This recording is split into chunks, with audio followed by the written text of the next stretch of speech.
지난 3월에는 이제 정청래 대표가 나갔었는데 지난 9일에는 나오지를 못했잖아요. 네. 이번에 이제 귀국돼 저 자리에 정청래 대표가 있을지 많은 국민이 주목해서 볼 것 같습니다.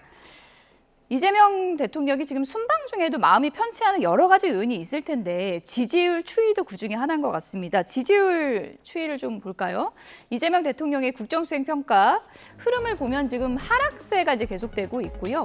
51.5%까지 좀 떨어지고 부정은 조금 올라가서 44.2%를 기록하고 있습니다. 정당 지지율 같은 경우에는 지방선거 이후에 국민의힘이 이제 상승세를 기록하면서 민주당과 좀 크로스되는 그런 양상이에요. 왜 그렇다고 보세요? 사실 뭐 이제 정당 지지도만 보면 국민의힘이 잘해서 민주당이 떨어졌다고 보지는 않아요. 예. 분명히 크게 국민의힘이 나아질 건 없고 사실 장동혁 지도체제는 계속해서 유지될 가능성이 높은데 더불어민주당 최근에 정청래 대표가 대통령과 각을 세우는 듯한 발언들 뭐 예. 그게 좋게 해석해선 사실 통상적으로 할 수 있는 겸손한 이야기를 하더라도 이게 정권은 짧다라는 말이 지금 현재 살아있는 권력에서 할 수 있는 사람은 오직 대통령밖에 없는 거거든요. 예. 대통령 본인 스스로 겸손하게 자세를 낮추면서 국민은 영원하고 정권은 짧습니다. 제가 겸손하게 국정을 운영하겠습니다. 이런 다짐의 말로는 할 수 있으나 여당 대표가 정권은 짧다 해버리면 누가 오해하지 않겠습니까? 그다음에 두 번째는 지금 마치 민주당 내부가 권력 쟁투에 지금 몰입돼 있는 느낌으로 국민들한테 신호를 주기 시작했습니다. 예. 지방선거도 사실 겨우겨우 수치상으로 이기게 만들었는데 이제 와서 전당대회 열고 또 제사보다 제법에 관심을 쓰네.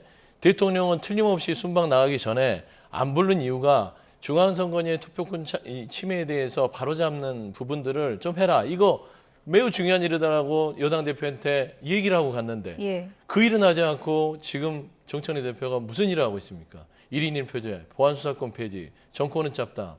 거기에다가 본인들을 공격하는 사람들에 대해서는 뭔가 그 사람들이 지방선거에 책임이 있다는 식으로 얘기를 하고 있으니 국민들이 보기로나 지지층이 보기로도 저는 표를 줄 수 없는 상황이다라고 봤을 때 여론에 어떤 정당 지지율은 떨어질 수밖에 없어요. 그래서 저는 이게 대통령이 빨리 귀국을 해서 수습을 하지 않는 이상 이 추이가 반등하기가 쉽지 않을 것 같다.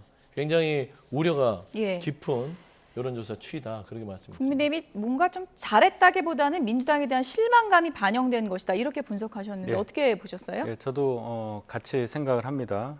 기본적으로 지지율의 이제 등락이 양당이 반대로 나올 때는 예. 한쪽이 못해서 또는 한쪽이 잘해서 둘 중에 하나인데 지금 상황에서 보면 국민의힘이 지방선거를 이겼다고 할 수도 없는 상황에서 저렇게 지지율이 높게 뛰는 것은 결과적으로 민주당에 눌렸던 그런 보수 지지자들의 심정이 반영된 앞으로의 기대, 즉 민주당이 한 2년 정도 사이에 가장 못하고 있는 상황이 반영된 거라고 보고요. 또 하나 가장 중요한 건 지금 이 선거 관리 문제에 대해서 국민들은 선관위의 책임, 뭐 헌법기관, 독립된 기관 이거보다 예. 결국은 정부를 이끌고 있는 여당의 책임이다 이렇게 보시는 것으로 봐야 하겠습니다. 그 효과를 얻어서 지금 국민의힘 지지율이 민주당을 이기는 그런 결과까지도 몇 군데 나오는 것으로 해석합니다.